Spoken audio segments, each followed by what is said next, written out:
SPF 30, SPF 50, which one to use? There's so many sunscreen in the market now and I have no idea which one to use.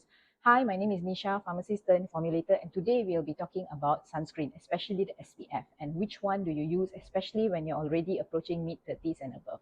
So now, before we talk about the sunscreen and which one do we use, let's go through how SPF testing is done and how do one company determine if whether their product has got SPF 30 or SPF 15 or SPF 50. Okay guys, so let's see how SPF testing is done. So usually there will be a bunch of people that will be used as the study in these clinical trials, and most of the time they will try to get all kind of skin prototypes. So example, there's number 1 until number 6. Okay, so of course the fairer ones are number 1 and 2, and then the darker ones is above. So most of the time, depending on where the product is going to be released, so if let's say the skincare, the sunscreen is actually more targeted to Asian skins, then maybe they will just take skin number 3 above. But if it was more for Western skin, then maybe their target color of prototype will be between number 1 to 2.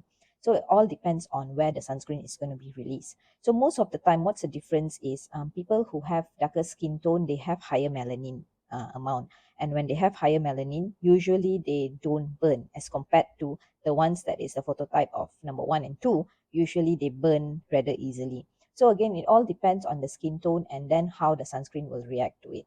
Okay, so this is how a test is done usually in the clinical trial. So first of all, sunscreen will be applied on skin, and the amount of sunscreen that's applied is usually about 2 ml cm cube. Okay, and then they'll apply it and then they'll distribute it properly, and then after that they will put a sticker on it just to make sure that it doesn't move around during the test. And then after that they will give this kind of UV rays, they'll shine this beam on it and for certain hours or for certain timing just to see how the results are. And after that, this is basically how the results will look like. So these results all depending on the way they test it is according to MED, minimum arrhythmia dose. So basically what it means is how fast can you get sunburn lah. That's what this whole test is all about that.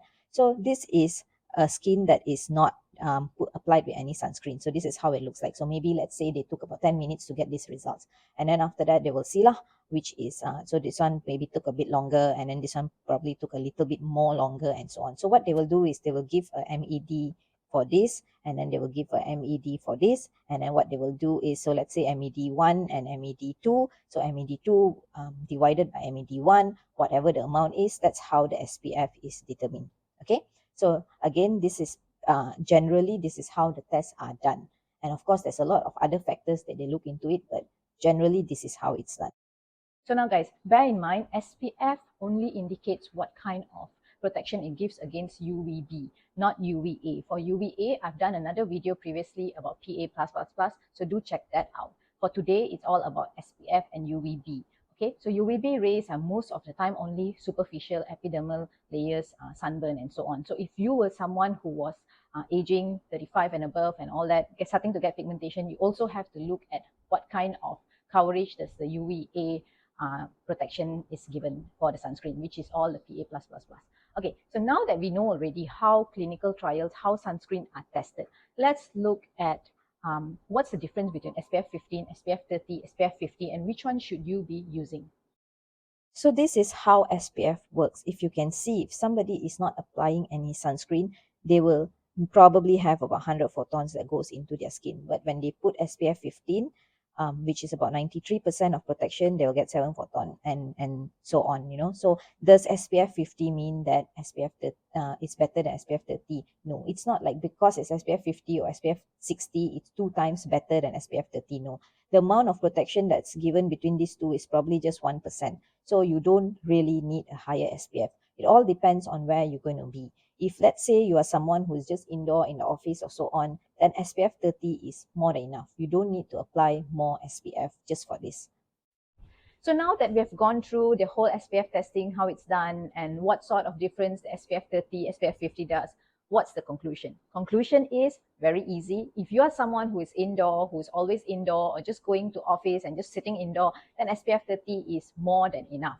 But if you're someone like me, I'm the type yang suka gardening lah, and then I'll go for my morning walks lah at 10 o'clock, 11 o'clock a.m. lah, all this kind of things, then probably SPF 30 is not enough. I have to use SPF 50 and probably reapply a few times because of the sweat. Now, it all depends on you and your skin. Okay, so example, like as if let's say you are someone with oily skin who is like always sweating and so on, then you probably have to reapply a few times as compared to someone who is very dry skin and who don't move around, who just basically sitting indoor. Then you don't have to reapply so many times. It all depends again on the sunscreen that you're using and your skin type. Okay, so in the next videos, I'm going to be reviewing sunscreen one by one and to see how or what the effect is. Like how many times do I have to reapply, even though if I applied according to whatever that they asked to apply, which is about 2 milliliter per cm cube. Okay, so I will be talking about that more in the next video. So do follow me. And if you have any questions, do comment below and I'll get back to you as soon as possible. So till then, take care and I'll see you in the next video.